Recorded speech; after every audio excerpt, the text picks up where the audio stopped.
na reflexão de hoje, deixe-lhes dar 2 avisos importantes. Primeiro, as nossas mulheres poderosas. Tem mulher de Deus aqui essa noite ou não?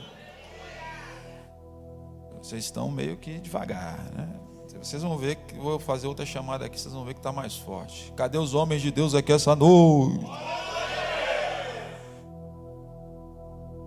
Falei nada, só fiz chamar aí.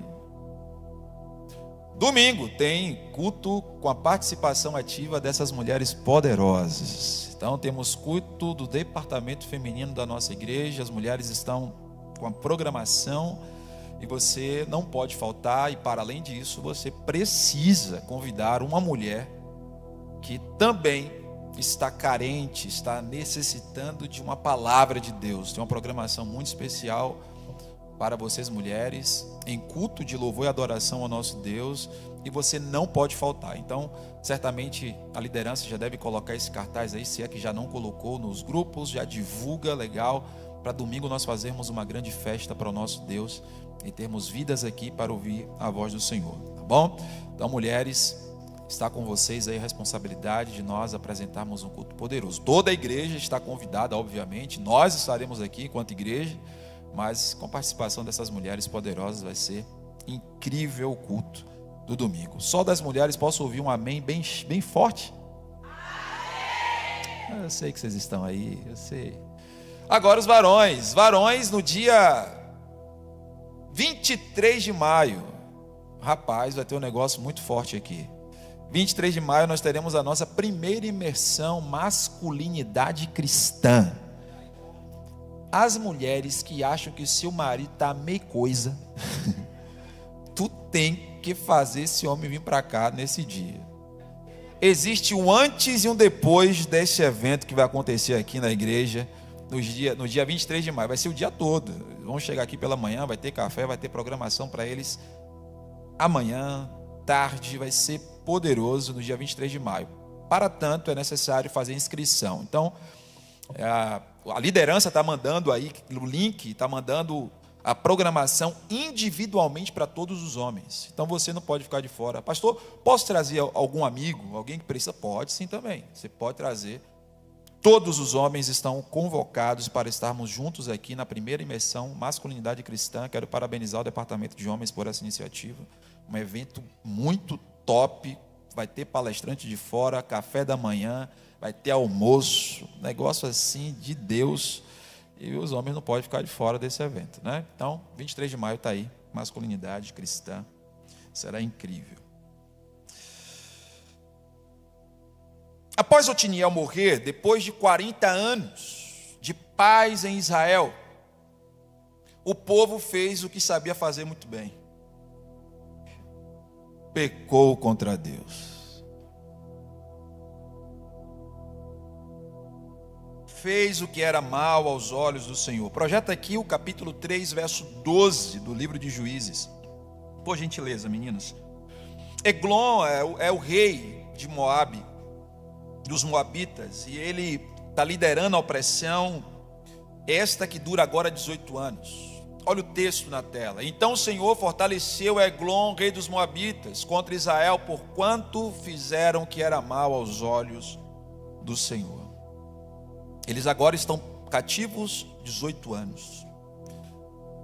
E obviamente que saltam-nos aos olhos algumas questões importantes. Olhem para o texto e percebam que é a Bíblia que diz que o Senhor fortaleceu Eglon. E isso soa estranho aos nossos olhos, porque Deus fortaleceria o inimigo contra o seu próprio povo. A palavra no hebraico fortalecer ali é shazak, que quer dizer fortalecer, permitir fortalecimento, tornar firme. Deus fortaleceu o rei Eglon para que de uma forma pedagógica ensinasse a Israel o que não se deve fazer. Ou seja, todas as vezes que um homem ele peca contra Deus e vai de encontro aos seus princípios, ele paga, ele tem consequências dos seus atos. Isso não significa que Deus estava aprovando Eglon moralmente. O fortalecimento de Eglon não é a aprovação divina, mas é um juízo pedagógico que Deus utiliza.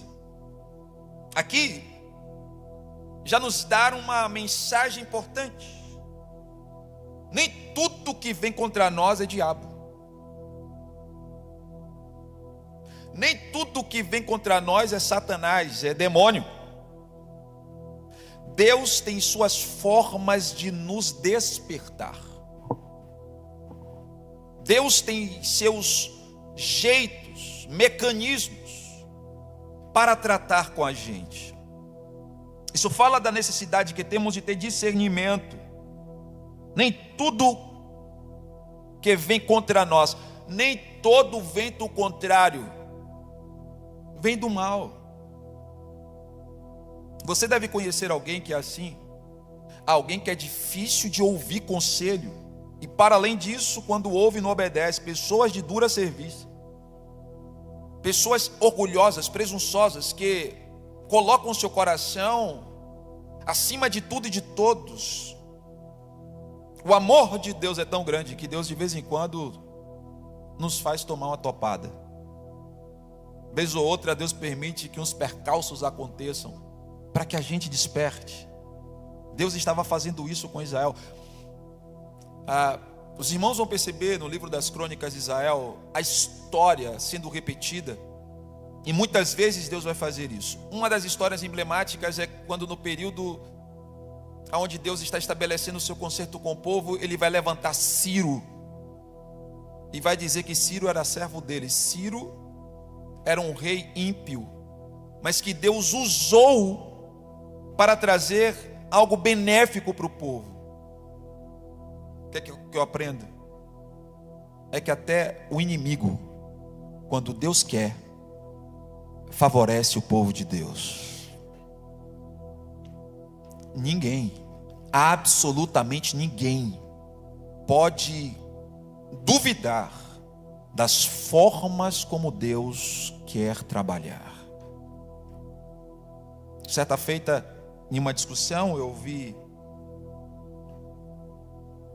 alguém falando sobre o poderio de Satanás, porque Satanás é arquirrival de Deus. Não, Satanás não é arquirrival de Deus, porque Deus não tem adversário.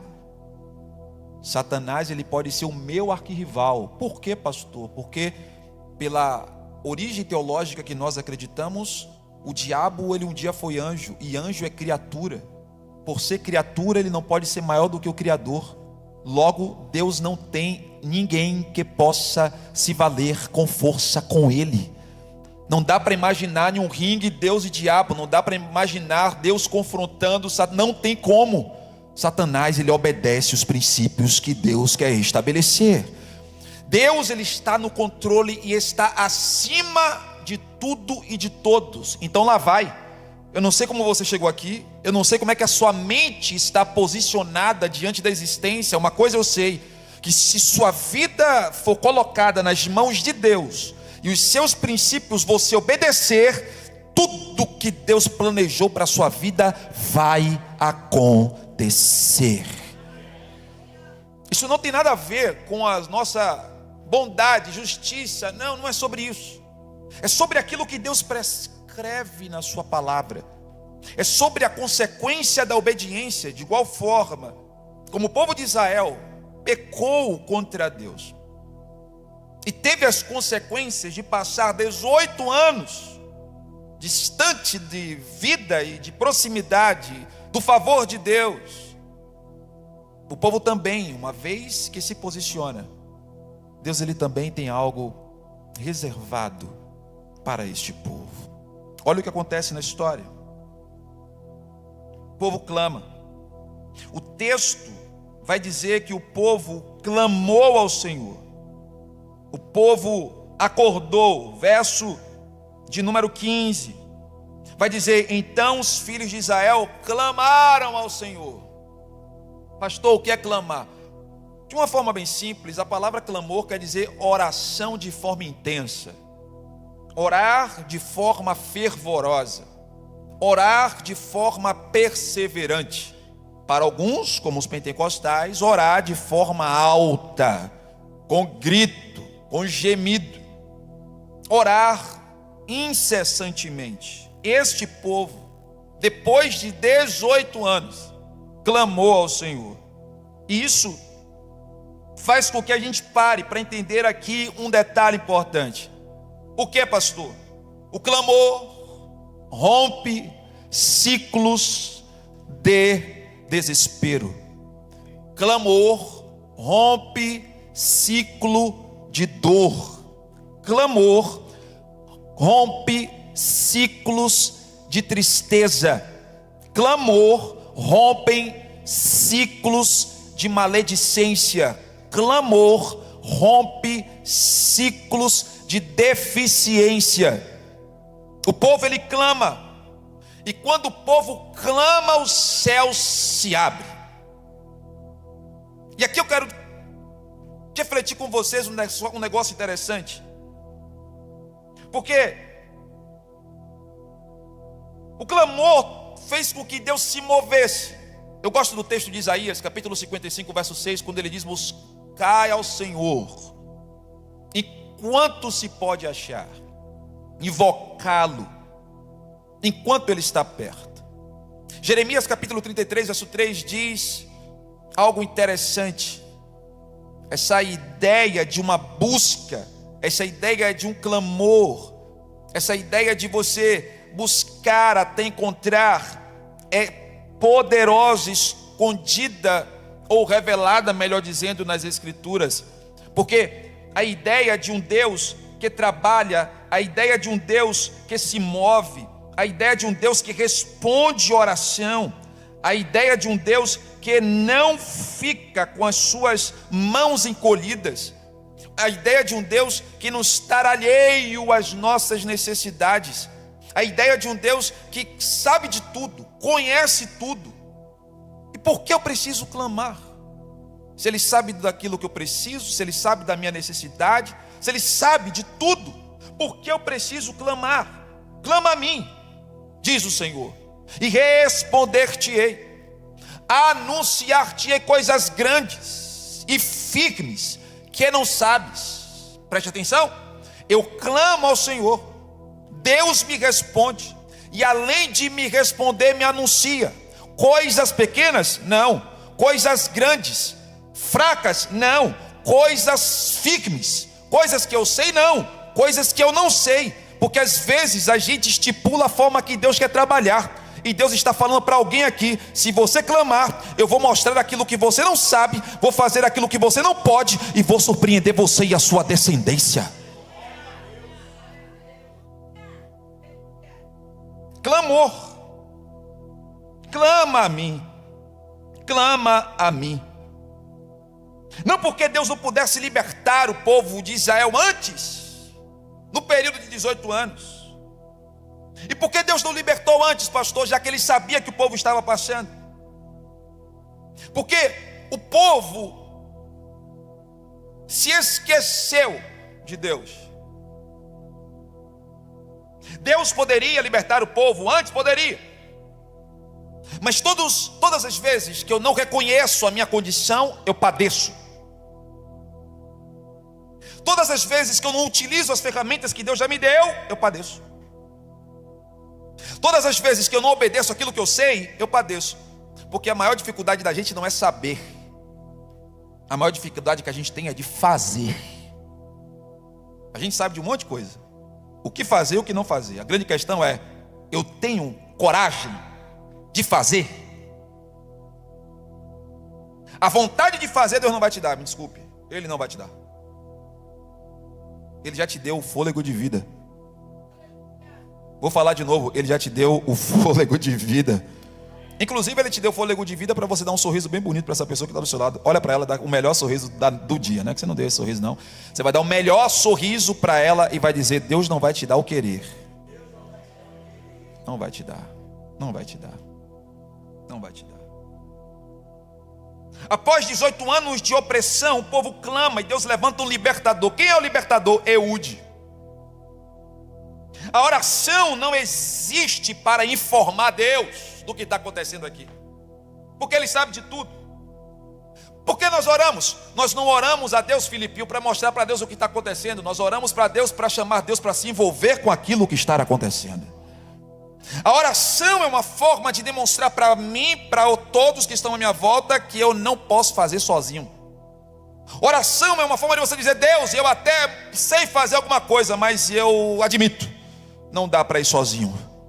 Se eu for sozinho pode dar ruim, mas se o Senhor for comigo, eu sei que vai dar certo. A oração, o clamor, é o grito de quem depende de alguém maior. É o grito de quem depende de alguém mais forte. É o grito de quem depende de alguém melhor. A oração não existe para informar Deus. Nós oramos para envolver Deus naquilo que precisamos. Não oramos porque o céu precisa de atualização. Não, nós oramos porque a terra precisa de intervenção. Nós não oramos a Deus porque Ele está alheio. Nós oramos a Deus porque a gente admite que se Ele não intervir, não vai acontecer da forma que deveria acontecer. A nossa oração convida a Deus, não para saber dos nossos problemas, mas para tomar a frente deles. Quando eu olho para a Bíblia, ela é recheada de assuntos relacionados a clamor. Êxodo capítulo de número 2, verso 23, nós vamos ver Israel clamando a Deus no Egito depois de 400 anos cativo. O clamor do povo subiu e Deus ouviu o gemido do povo e liberou Moisés para libertá-los. 1 de Reis capítulo 18, Elias, ele vai orar com fervor para que não chova e não chove. Depois ele ora para que chova e chove. Isso mostra-nos que quando você ora a Deus, Ele faz aquilo que precisa ser feito. Vou falar de novo: quando você ora, Deus faz aquilo que precisa ser feito. Eu não estou dizendo que quando você ora, Deus vai fazer aquilo que você quer. Eu estou dizendo que quando você ora, Deus faz aquilo que precisa ser feito. Josafá, no segundo livro das Crônicas, no capítulo de número 20, ele está ameaçado com um exército enorme.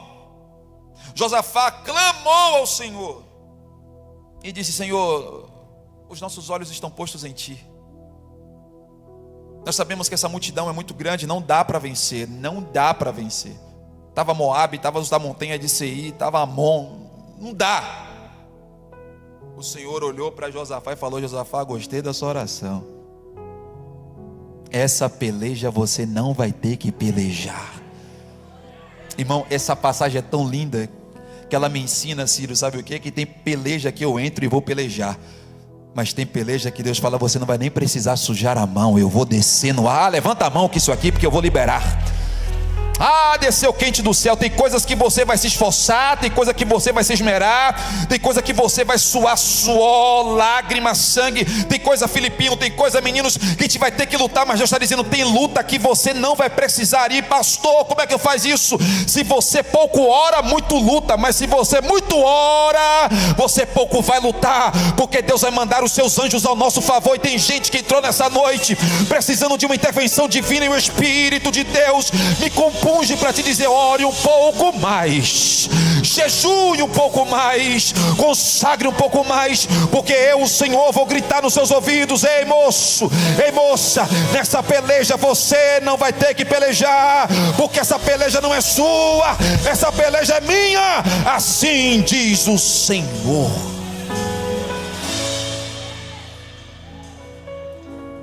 Tem coisa que eu vou, tem coisa que Deus fala: não precisa ir. Aviso aos preguiçosos: Deus não tem conta com preguiçoso. Deus tem conta com quem tem estratégia de atrair a atenção dele. Enquanto no mundo a gente atrai atenção se mostrando, enquanto no mundo a gente atrai atenção evidenciando, no mundo de Deus é diferente. Quanto mais você se esconde, mais Ele aparece.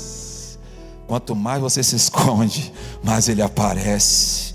Quanto mais você desce, mais a presença de Deus esvanece. A Bíblia vai mostrar essa ideia do clamor. Ana, ela vai clamar, vai ser taxada como embriagada, porque às vezes quando a gente ora demais, a gente recebe um monte de apelido. Quando a gente ora demais, a gente é chamado de radical, a gente é chamado de extremista, a gente é chamado de um monte de coisa. Só que só Deus e você sabe o motivo do quanto você ora. Na verdade, quanto maior o problema, maior deveria ser o nosso tempo de oração. Quanto maior fosse a nossa aflição, maior deveria ser o tempo da nossa oração. Quanto maior fosse o aperto, mais deveríamos nos reservar mais em oração. Só que tem um detalhe: toda vez que você ora, Deus se levanta. Toda vez que você ora, Deus se levanta. Toda vez que você ora, Deus se mexe. Parece que quando o crente ora na terra, os céus começam a se mover. Eu fico imaginando como se houvesse anjos, isso aqui é imaginação minha, anjos que têm poderes no céu para agir só no momento que o crente ora.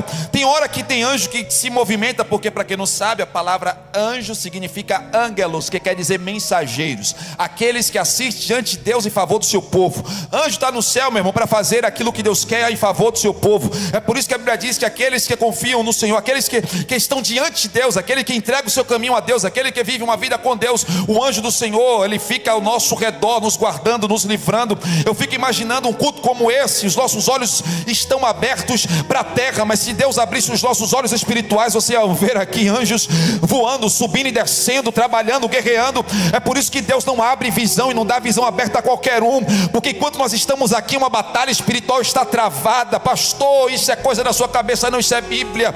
Daniel estava orando ao Senhor, estava buscando a Deus, e a Bíblia diz que do 21º dia de Daniel orando e não recebia a resposta de Deus, um anjo desceu e falou: Daniel, eu desci, mas não foi no 21º dia não, Daniel. Desde o primeiro dia que você começou a orar, Daniel, eu desci para te responder.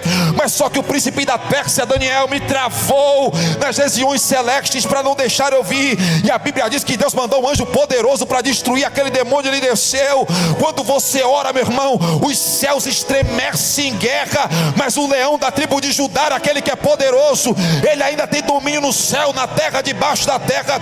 E se for necessário destruir demônio, ele vai destruir para trazer a resposta que você precisa.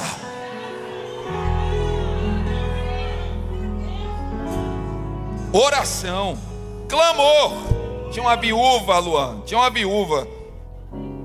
uma viúva que clamava a um juiz que não temia a Deus e nem aos homens. Isso é um texto que Jesus vai contar para validar a ideia de orar e não desvanecer. E a Bíblia diz que a mulher clamou, insistiu, persistiu de tal forma que o juiz falou o seguinte: para a senhora parar de ficar me enchendo, eu vou resolver a sua causa.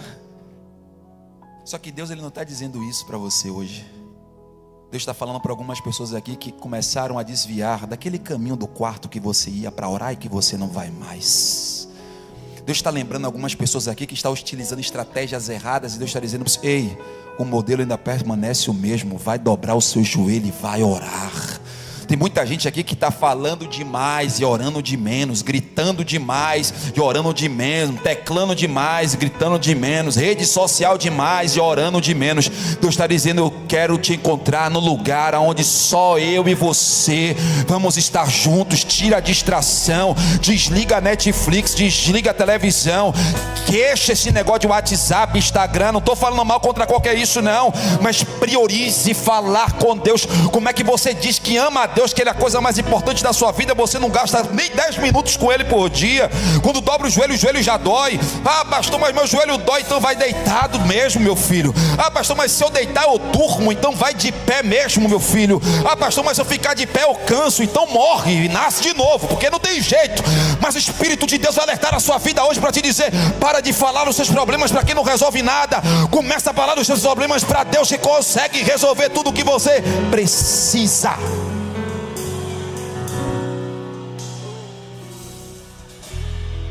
Eu preciso voltar a orar. Olha para essa pessoa do seu lado e diga para ela: irmão, você precisa orar um pouquinho mais.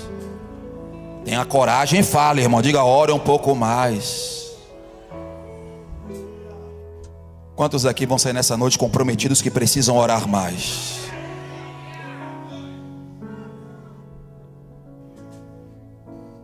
Aleluia. Com Jesus a minha alma deseja estar no jardim em constante constante oração. Quando a noite chegar e o mal me cercar, quero estar em constante oração. Eu fico olhando essas questões, eu fico lembrando do meu início de fé, dos meus pais na fé, das histórias que os meus pais contavam. Eu não vejo em nenhuma dessas histórias alguém vencendo sem oração. Todos os grandes milagres, eles são regados de oração. Essa é a geração de crentes que menos ora. Faça uma autorreflexão e perceba que você tem vezes que passa 24 horas e você não fala com Deus. Estou falando daquela oração de almoço, aquela oração de manhã. Você fala assim: ó, bom dia, Jesus, e vai trabalhar. Vai almoçar, obrigado, Jesus. Não estou falando essa oração, não. Estou falando daquela que você reserva tempo. A gente passa 24 horas sem falar com Ele. Passe 24 horas sem falar com sua mulher. Você que é casado, para você ver o BO que vai dar. Passa você, mulher, sem falar com seu marido.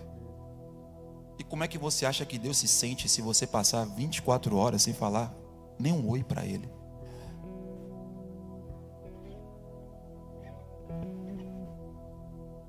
Atos 12 tem uma situação interessante. Quando Pedro foi preso por pregar o evangelho, a igreja se reuniu para orar. E a Bíblia diz em Atos 12 que quando a igreja orava, Deus mandou um anjo lá para libertar Pedro. Lembra do que eu falei?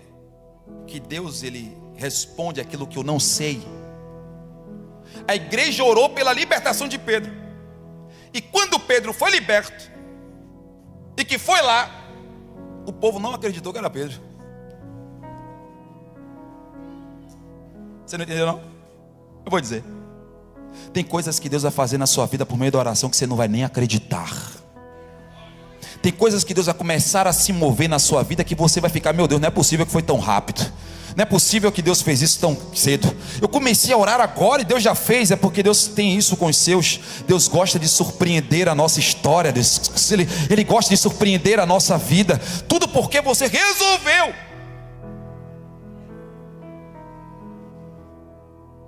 Quando eu conheci essa mulher maravilhosa que é minha esposa, e você, quando conheceu a sua, você precisou conversar demais. Aquele velho chaveco.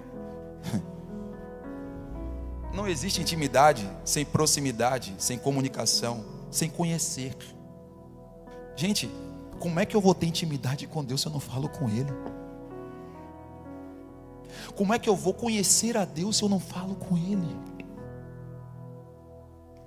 E eu não estou dizendo aqui que você precisa ser um fanático. Estou dizendo que você precisa ser um crente dependente. Não é apenas a dor, é o clamor. Deus ouve o sofrimento, mas o clamor move os céus e terra a favor de quem ora. O clamor precisa ser com fé, perseverança. Deus não se move por causa da sua necessidade, Ele se move por causa do seu clamor. Não demorou 18 anos para Deus libertar o povo. Não, demorou 18 anos para o povo despertar que precisava clamar. Deus ouviu. E porque Deus ouviu, Ele respondeu. Por quê, pastor? Porque Deus responde a quem clama. 2. O clamor rompe ciclos. 2. O texto grita para nós a ênfase dessa história. Por quê? Porque Deus responde muitas vezes fora do que o sistema legitima. Deus, Ele faz coisas que vai trazer dúvida na cabeça dos outros. Deus levanta o improvável, usa o fraco, perdoa quem era para os olhos do homem perdoável. Deus faz coisas que Quem não o conhece, duvida daquilo que ele faz. Deus, ele usa aquilo e aquele que o sistema desconsidera. Deus responde muitas vezes fora da nossa expectativa. Israel está clamando e Deus responde, mas Deus levanta um homem canhoto. E talvez você possa se perguntar, pastor, o que é que isso tem a ver? Bom, quando a Bíblia enfatiza, a gente precisa entender que ela está querendo falar alguma coisa. Eude é canhoto. E a condição de Eude ser canhoto revela alguns aspectos estratégicos de Deus, que a gente entra e sai, fez culto e você vai para casa querendo ser canhoto. Brincadeira, você vai entender o que Deus vai falar com a gente sobre isso. Primeira verdade, você já reparou que a minoria das pessoas são canhotas? Você já se perguntou por quê? Já percebeu, já pesquisou por que nós temos poucas pessoas canhotas? Você sabia que tem muitas pessoas que hoje são destras na escrita e nas suas maiores atividades porque foram provocadas e obrigadas a serem destras? Preste atenção nisso aqui. A condição de Eude ser canhoto mostra uma forma poderosa que Deus ele tem para levantar e para nos usar. Eu queria que você vivesse essa história e você se enquadrasse nisso, mesmo não sendo canhoto, mas você vai entender o que isso significa. Mas preste atenção, porque existe um contexto por trás disso que abre a nossa mente. Eu não sei se você sabe, mas pessoas canhotas historicamente eram discriminadas. Eu estou falando do mundo ocidental, estou falando de Brasil, por exemplo. Elas eram perseguidas, eram alvo de preconceito cultural, social e inclusive religioso. A minha sogra, por exemplo, ela teve dificuldade, porque quando ela, no seu momento de aprendizado, ela foi forçada a escrever com a mão destra. Se você entra numa sala de aula, muitas vezes você não tem carteira para canhoto, tem poucas, as que tem, e isso é muito novo. O canhoto era considerado errado, era aquele que era azarado. Isso é uma expressão tão fácil de entender que quando a gente quer dizer que está com um dia mal, a gente costuma dizer que a gente acordou com qual pé? Com o pé esquerdo. As pessoas, elas sofriam punições. Existe uma superstição. Se minha orelha esquerda estiver coçando, a minha mão estiver coçando, tudo é com o negócio esquerdo. Coitado dos canhotos, né? A palma da mão esquerda, línguas falando, cheio de superstição. Fato é que na história isso é corroborado.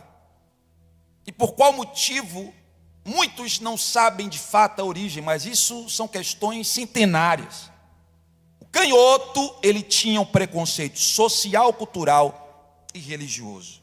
Até o século XX, aqui no Brasil, era comum forçar crianças canhotas a escrever com a mão direita. E amarravam a mão esquerda para que elas pudessem, de fato, escrever com a mão direita. A Bíblia vai trazer ênfase, não condenando o canhoto, mas valorizando o destro. Sim, na Bíblia a expressão direita ou destra é amplamente utilizada para simbolizar honra, poder, autoridade, proteção. Se você for olhar os textos, não se trata aqui, pelo amor de Deus, os políticos aqui, não se trata de uma questão política, direita e esquerda. Não. Isso aqui é uma questão simbólica do Antigo Oriente, onde a Bíblia foi escrita. Bênção e preferência, por exemplo, Jacó, quando ia abençoar os seus filhos, Jacó abençoou Efraim, o mais novo, com a mão direita, e Manassés, o mais velho, com a mão esquerda. José tentou corrigir isso, mas Jacó não permitiu, a bênção era dada com a mão direita. A destra do Senhor é frequentemente associada a ações de salvação. Salmos 16:8 diz: o Senhor está à minha direita, não serei abatido. O que simboliza a presença de Deus. Estar à direita de Deus ou de um rei significa estar num lugar de maior destaque. Tanto é que Jesus, quando é levado aos céus, a expressão é que ele se estará à destra, à direita de Deus. A Bíblia, ela vai provocar isso. Ora, por que Deus valoriza esse lado direito? Porque socialmente o lado esquerdo, ele não é aprovado, ele não é validado na antiguidade. E o que é que isso tem a ver com Eude, o homem pelo qual Deus levantou? É porque um soldado, ele era preparado para a guerra, e se ele fosse canhoto, ele já era colocado de escanteio. Se ele fosse alguém que tinha suas habilidades somente com a mão esquerda, isso significava que ele não poderia conduzir e ser levado à guerra. Eude, para nossa surpresa, para fortalecer isso, ele é da tribo de Benjamim. Repita comigo, Benjamim. Mais forte, Benjamim. Curiosamente, Benjamim significa o filho da minha mão direita. Ou seja, ele é filho de alguém que tem uma expressão de destra, que é Benjamim, e ele nasce canhoto. Só que tem algo mais pesado nessa história. O termo hebraico usado para descrever Eude significa literalmente fechado, impedido, o que não consegue usar a mão. Ué, aqui há duas histórias que dizem que uma, Eude ele nasceu canhoto, e a outra diz que ele teve deficiência na mão direita, por isso ele usava a mão esquerda. O que eu estou comentando com vocês é uma questão cultural do Antigo Oriente, da qual o povo vivia. As armas, as indumentárias, as forjas de guerra eram feitas para homens que tinham habilidade na mão direita. Significa que ele já é levantado com preconceito. Como ele vai defender um povo? Como ele pode ser um representante se fisicamente ele não pode exercer aquilo que o povo precisa? São 18 anos cativo. É um rei forte que está na batalha. Como fazer isso?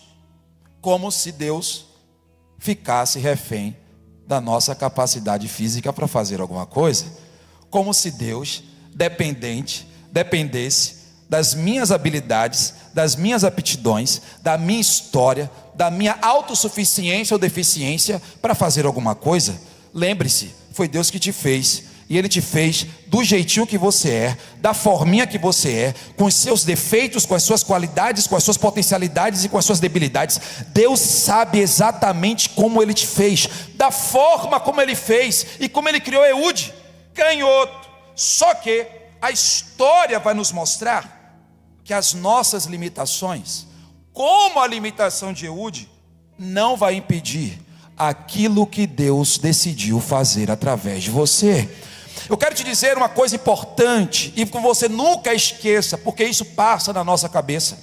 Muitos momentos da nossa vida, nós estamos envolvidos em situação que você olha para si, você olha para a circunstância e você diz: eu não consigo, não dá para fazer, não tenho capacidade para isso. E quem está à sua volta, olha para você e fala: realmente você não foi feito para isso não. Você foi feito por outra coisa. Isso é muito grande, está além da sua capacidade. Não dá para você ir, não dá para avançar, não dá para progredir. De repente seu irmão pode ir, seu vizinho também, mas você, não.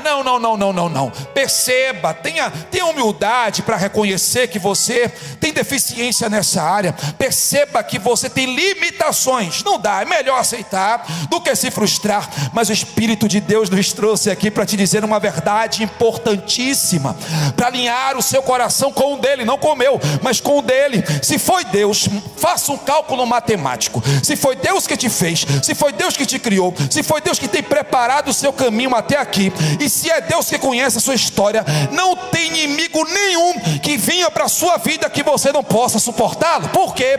Porque quem fez a sua história foi Deus, quem plantou nos seus caminhos foi Deus, quem desenhou a sua vida foi Deus. Então todos os inimigos que se levantar, Deus vai te dar capacidade para você triunfar.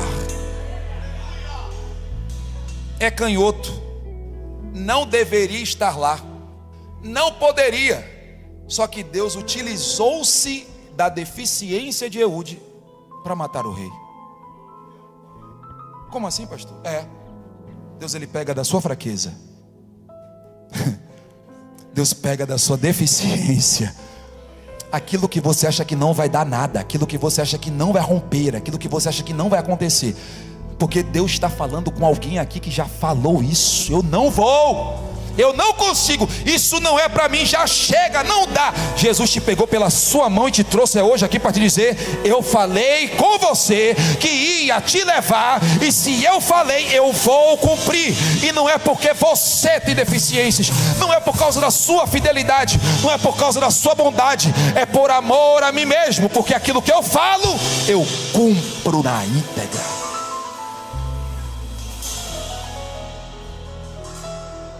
É muito simples. Os homens de guerra eram destros. Assim sendo, a espada ficava na coxa esquerda.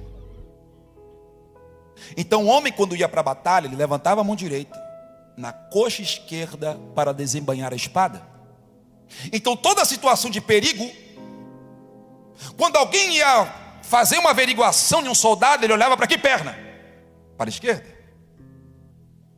E quando nós lemos o texto, Eude pega alguns dos seus irmãos e vai à sala de Eglon com uma estratégia para aniquilá-lo. Quando eles chegam lá, todos são revistados, isso é normal, eles estão na presença do rei. Todos são revistados, e quem não é?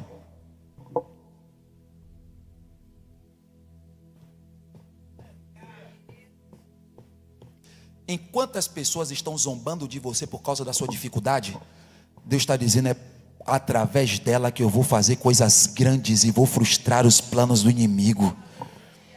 Deus utilizou uma estratégia da época para ocultar a arma que ia matar o inimigo.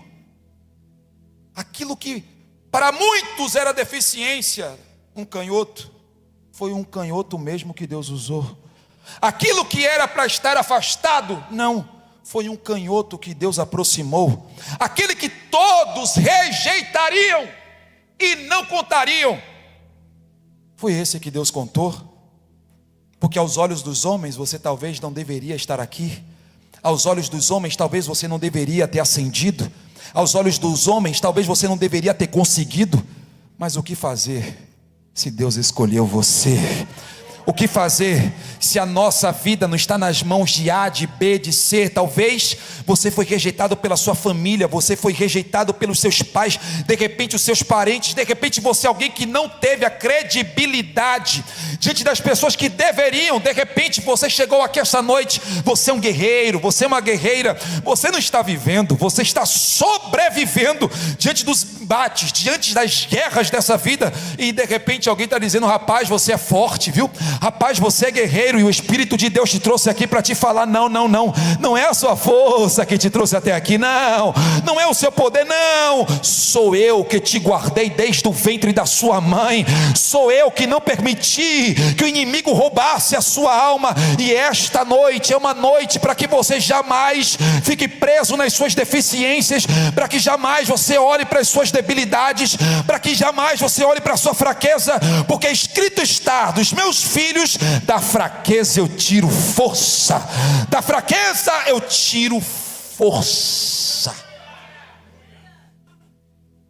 A falta de suspeita dos guardas do rei Eglon fez com que Eude tivesse passe livre para entrar. Deus, ele é estratégico. Deus tem formas estratégicas de abençoar o teu povo. Deus tem formas estratégicas de nos usar nesse tempo. E eu quero te dizer que você estar aqui porque você é um Eude de Deus para essa geração.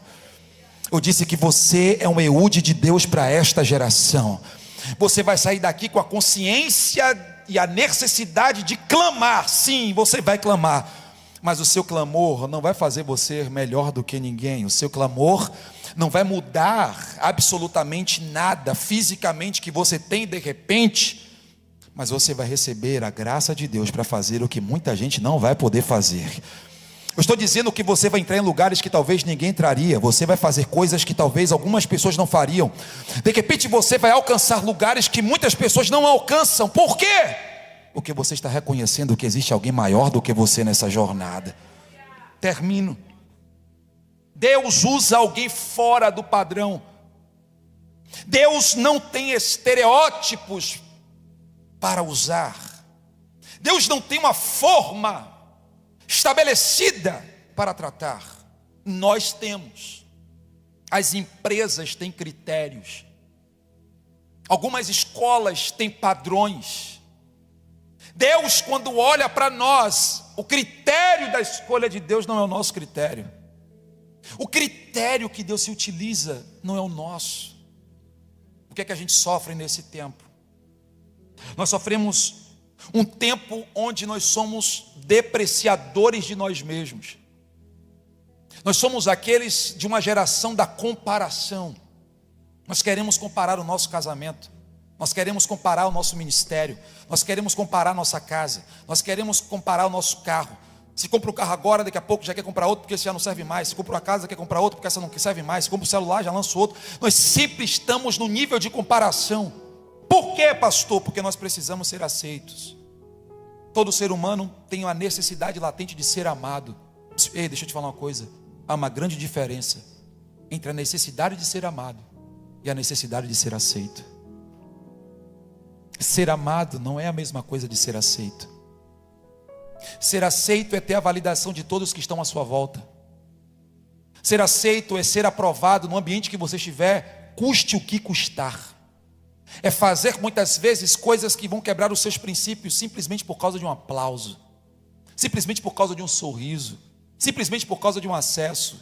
E esse mundo, ele gira em torno disso. Os fins não justificam os meios. Então a gente faz de tudo para parecer aquilo que nós não somos. Nós fazemos de tudo para ser validados, simplesmente para sermos aprovados, mesmo que seja por momentos e situações exclusas, porque nós valemos não o que nós somos. Nesse mundo, nós valemos aquilo que nós temos. E nós somos tentados, nós somos levados a aparentar ser aquilo que eu não sou. Só que no reino de Deus é diferente. No reino de Deus Ele te ama do jeito que você é. No reino de Deus Ele te escolhe, Ele te chama do jeito que você está. Ele não vai admitir que você permaneça do mesmo jeito, mas fique em paz. Ele é o carpinteiro de Nazaré.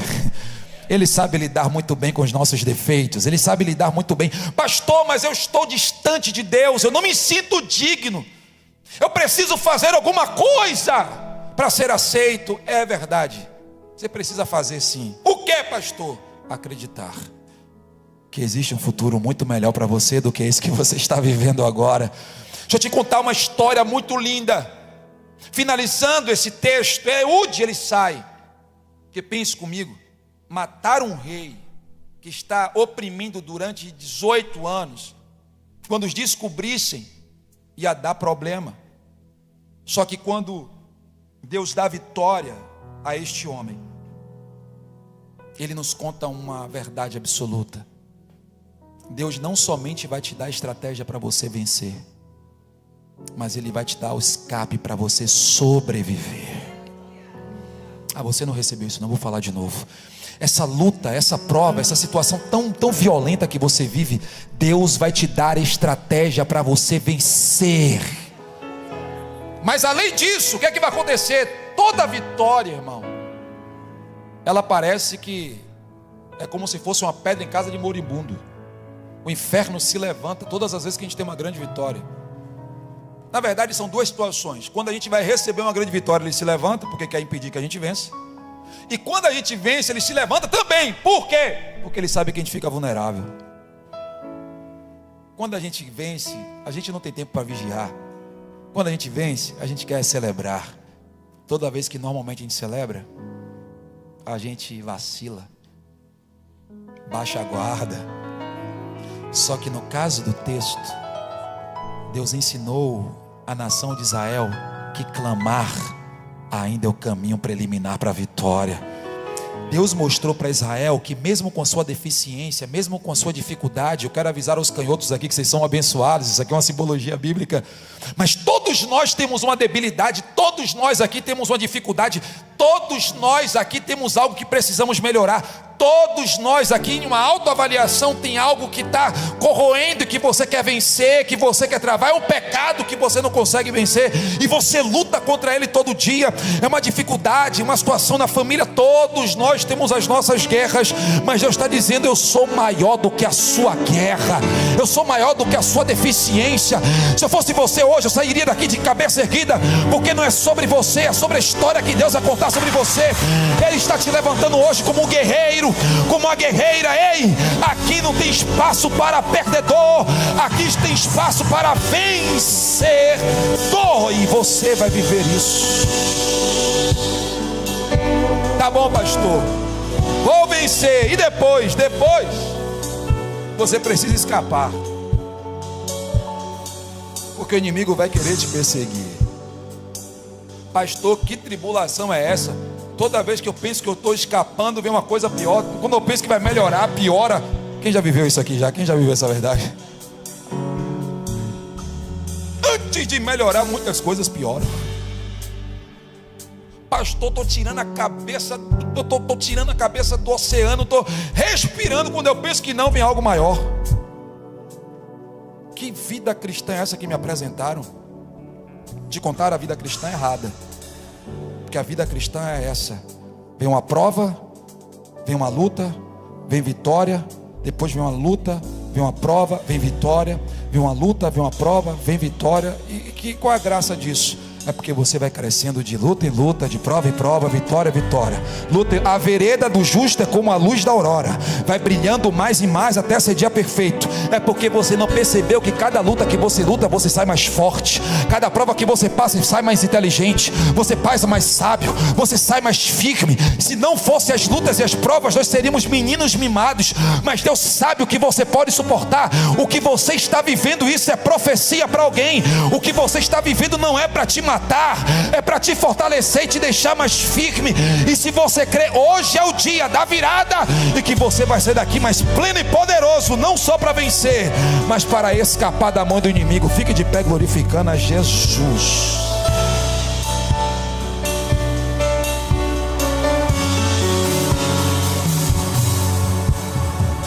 Já fecho. Há pessoas que sabem que estão numa batalha. Quem que está aqui essa noite e que reconhece que está vivendo um momento de batalha? Levanta a mão. Glória a Deus. Rapaz, teve gente que não levantou a mão. Você é uma pessoa bem-aventurada. Vou fazer você refletir de novo a minha palavra. Vou falar de forma mais devagar. Quem aqui está nessa noite, em alguma área da sua vida, não está vivendo uma batalha? Levanta as duas mãos aí só para eu ver. Quem está vivendo uma batalha em alguma área da vida? Então ótimo, então essa mensagem foi para você então. Mas depois não dizer, mensagem não foi para mim não. Foi para você. E você é um canhoto. Porque de repente, se você fosse um líder de um grande exército, nem você mesmo você escolheria. Só que Deus, Ele te trouxe hoje aqui. Deus não entrega troféu para quem tem medo de lutar. O inimigo faz cara feia e de repente está fazendo cara feia para muita gente, porque diante do seu cenário, como você já perdeu muitas vezes porque estava distante de Deus, você não consegue enfrentar e olhar uma luz no fim do túnel. Oxente, pastor, uma luz no fim do túnel é um trem desgovernado. Para quem não crê em Deus. Para quem crê, é o Todo-Poderoso que vem ao seu encontro para te sustentar. Na condição de quem sabe as batalhas que tem que viver. Tem gente que até sabe entrar na batalha. Qual o problema? Não sabe sair dela. Como assim, pastor? É onde não apenas executa a missão, ele também consegue sair. Ele batalha e ele sai bem. A primeira coisa que o texto diz é que quando ele sai, ele fecha a porta. Repita comigo: fechar a porta. Fala mais forte: fechar a porta. Não adianta batalhar, vencer uma batalha e não vigiar, irmão. Não adianta orar e não vigiar. Não adianta jejuar e não vigiar. Não adianta pregar e não vigiar. Fechar a porta aqui é fechar as brechas. Fechar a porta aqui é corrigir a rota. Eude com precisão fecha as portas. Ele escapa porque ele fechou a porta. Ele encerrou aquele momento, ele bloqueou aquele acesso, ele impediu a entrada. Pastor, eu fazia. Não, melhor dizendo, pastor, eu vivo, eu faço, eu erro. Vamos mudar? Eu vivia, eu fazia, eu errava. Eu disse que você agora, a partir de hoje, vai sair daqui dizendo: eu vivia, eu fazia, eu errava, porque a partir de hoje tem um tempo novo chegando para você. Fecha a porta. No Antigo Testamento essa palavra frequentemente aparece ligada a proteção, isolamento, preservação.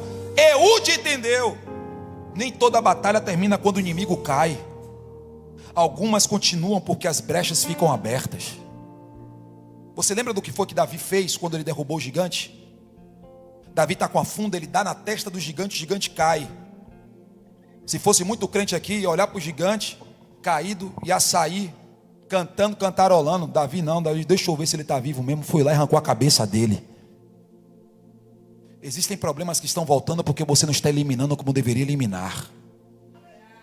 Tem pessoas que estão te atormentando porque você não cortou essa conversa que deveria cortar. Tem contato no seu zap que não deveria estar lá. Tem contato no seu Instagram que não deveria estar lá. Tem acessos que você não deveria mais estar indo. Tem mesa que você não deveria mais estar sentando. Tem pessoas que você sabe que não deveriam ter mais acesso ao seu coração e você permite. De vez ou outra você cai. Venceu uma batalha, mas não fechou a porta. Vitórias espirituais exigem vigilância contínua. E todo trabalho que começa, ele precisa ser terminado. Há pessoas que vencem no culto, choram no altar, recebem direção de Deus, mas deixam as portas abertas. Relacionamentos errados, ambientes tóxicos, hábitos ocultos, orgulho, falta de vigilância. A brecha aberta se torna caminho para a próxima queda. Efésios 4:27 diz: não deis lugar ao diabo. Eude não saiu desesperado, ele saiu estrategicamente. Porque Deus não apenas unge você para enfrentar, Ele unge você também para te preservar. Deus quer que você saia daqui inteligente. A mensagem aqui é racional, não é emocional, para você sair daqui feliz e chegar lá fora, pecar, voltar a fazer suas velhas práticas. Não, é consciente. É saber o caminho que eu tenho que seguir, saber o que eu preciso fazer, ter consciência plena daquilo que Deus quer de mim. Tem gente pedindo vitória, mas não fecha as brechas. Quer vencer? Sem vigilância, sem prudência, sem discernimento. Deus não apenas te dá vitória sobre o inimigo, Ele também te ensina a não ser destruído depois da batalha. O que adianta cantar a vitória e logo em seguida ser destruído? O que adianta você ter o coração aberto para celebrar uma grande vitória, mas depois você ser sucumbido? Não.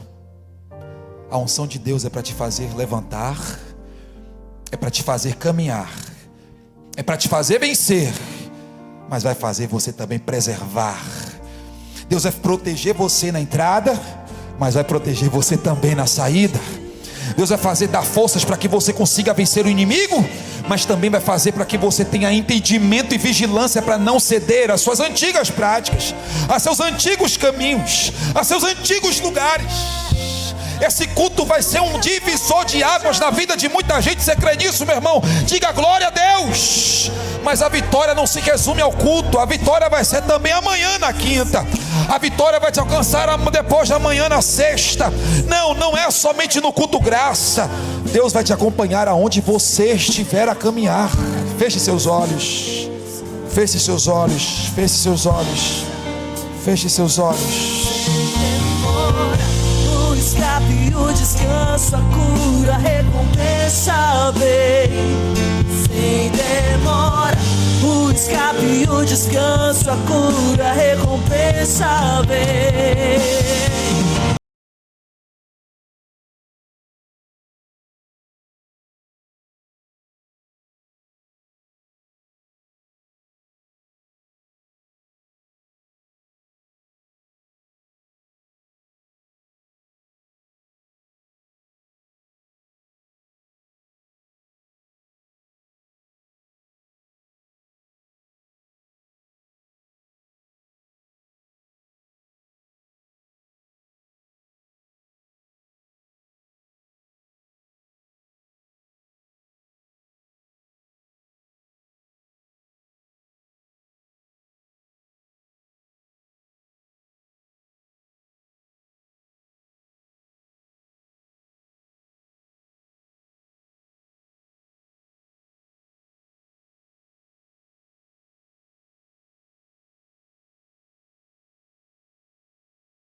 Quem crê que vai sair daqui com posse de vitória, diga glória a Deus.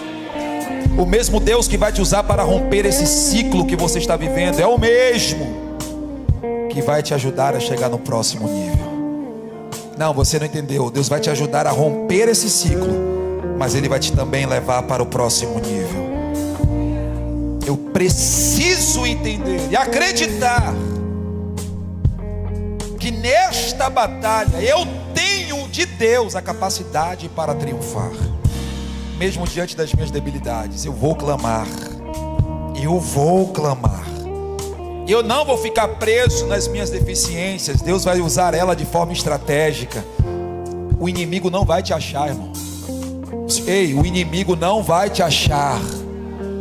Deus vai dar o livramento certo na hora certa para te preservar.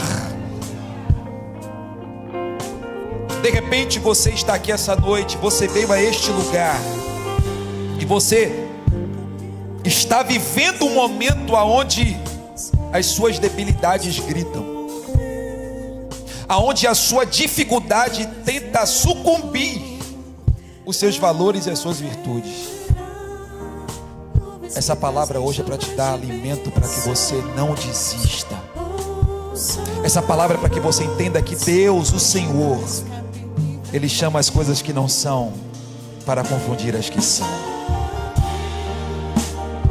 Pai, eu oro pelos teus filhos.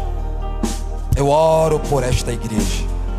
Eu oro por este povo, pedindo que o Senhor trabalhe no coração, na mente, e que nós desfrutemos do melhor do Senhor para este tempo. O Senhor sabe como esta mulher, como este homem adentrou a esta casa.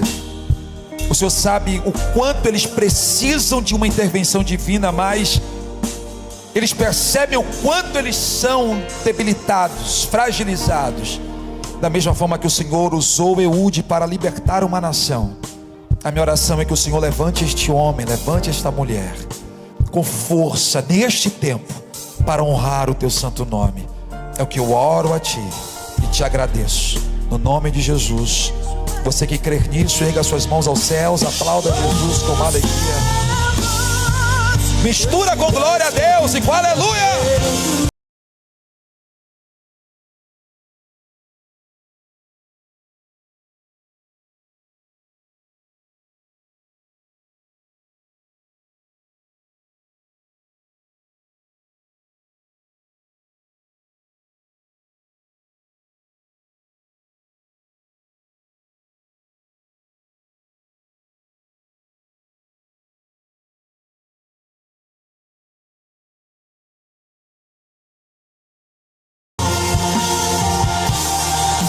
Você, de repente, foi convidado por alguém.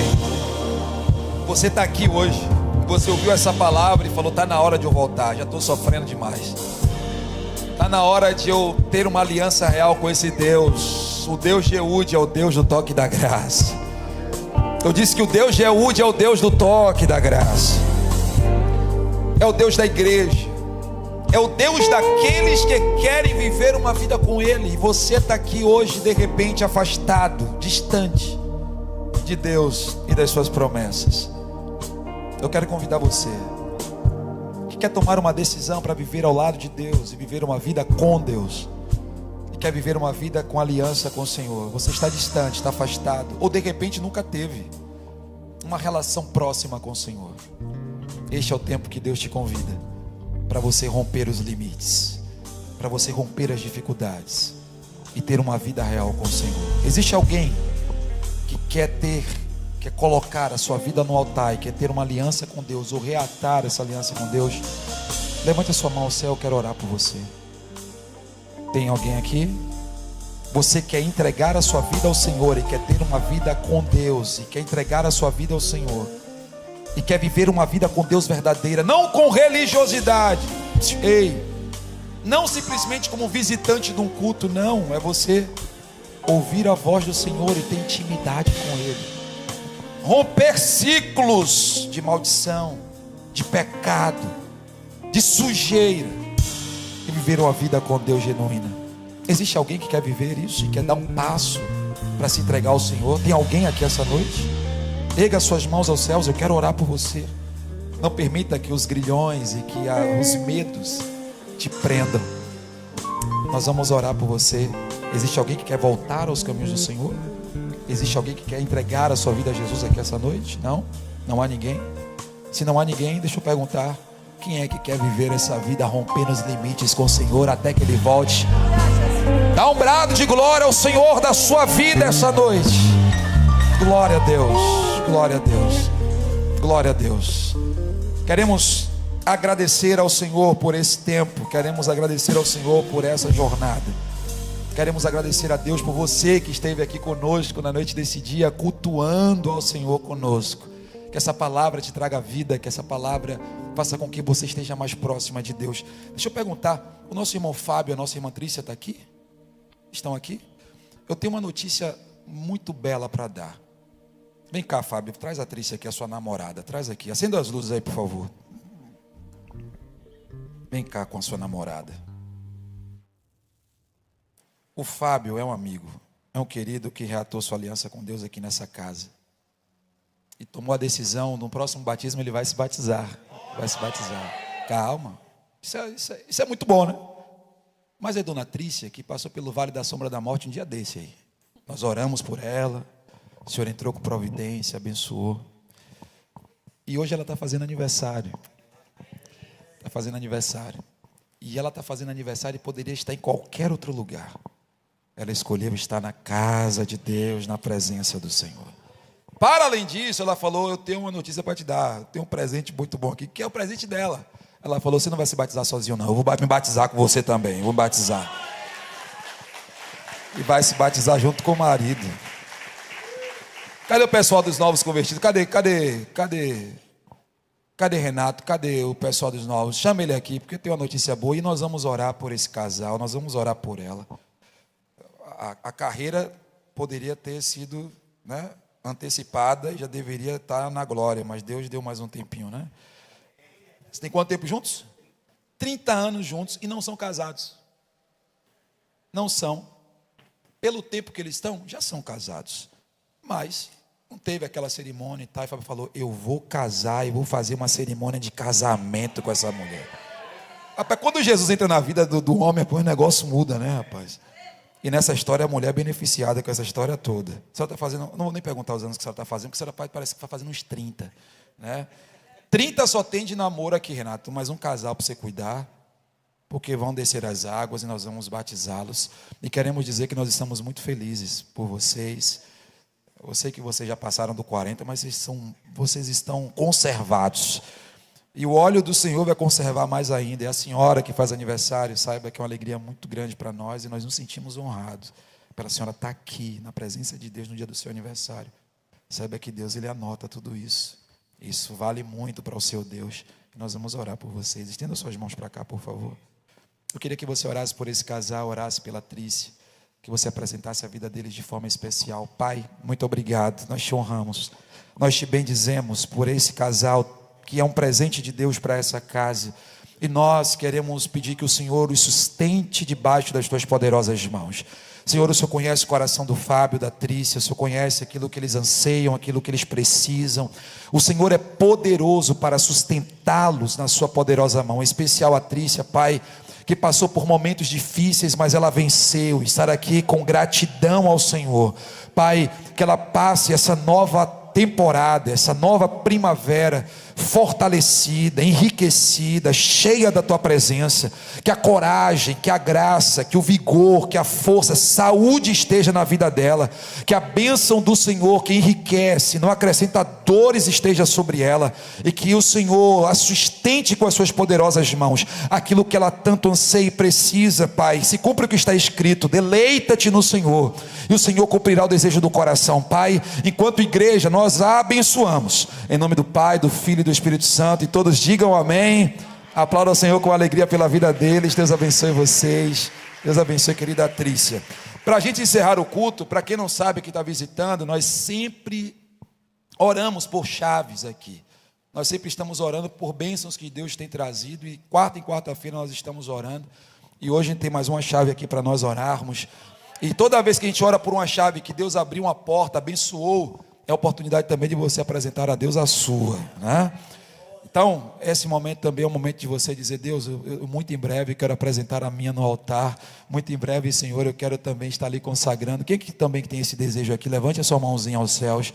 Vamos orar. Pai, muito obrigado por essa noite, muito obrigado por esse tempo de qualidade, muito obrigado pelos teus filhos, por estes homens e mulheres que estão aqui, Senhor, ouvindo a tua voz. Muito obrigado por tua palavra. Nós apresentamos a ti essa chave, que teu filho entende e reconhece que foi o Senhor que deu graça para que ele pudesse conquistar. Consagramos a ti, que o Senhor dê vida longa, que o Senhor repreenda o mal, que o Senhor esconda do inimigo, e que faça que seja, meu Senhor, um instrumento de bênção para o seu dono e para todos que estão à sua volta.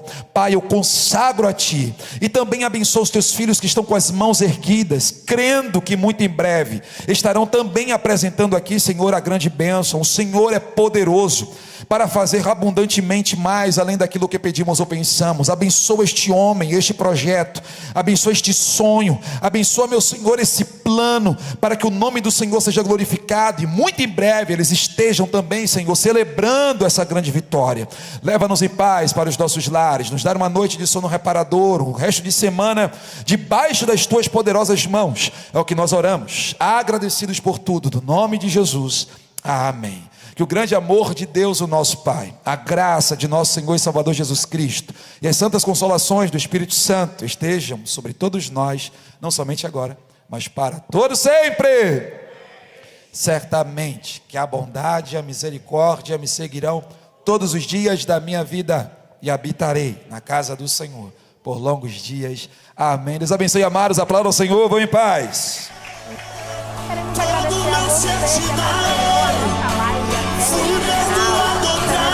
o final.